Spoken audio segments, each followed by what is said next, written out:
Stephen Carl McMillan, Engineman, 3rd class. When I was in Japan, from 76 to 79, nuclear stuff still couldn't come in Japan.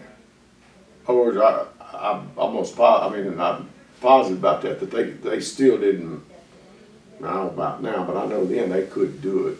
To be honest with you, I didn't really eat a lot that wasn't on the ship. That's like in the Philippines, you know,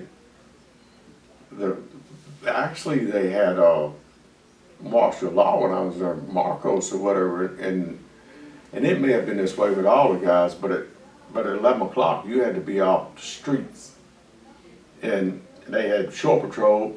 And what was so crazy is I'd be in them bar rooms drinking, and then every 7th day I had duty. I did the 2nd cruise. I was the 3rd class, so I had to do shore patrol.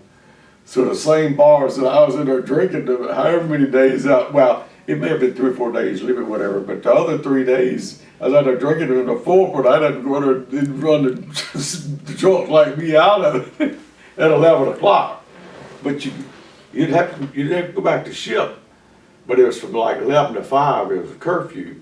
If you could find your girlfriend, then you could stay with her, but you had to be off the street at 11 to 5 or whatever. But the food, that's what I was going to say, is they say, you know, they got all these little stands, this barbecue, you know, and they say, but they tell you real quick, don't ever eat it. They say chicken on a stick. They said odds is it's dog on a stick.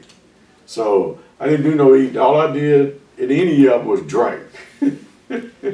A little interesting thing, maybe off the beat or whatever, but we went to Bremerton, Washington, being home porter in Maryland. Went up there and worked on some ships. And I think it was Pier 4, I think it was, that we pulled into, and it was actually the same port that my grandfather got out. When he got off the USS Elliott, I think it was at Pier 4, the same pier that I was at. So I thought that was kind of interesting.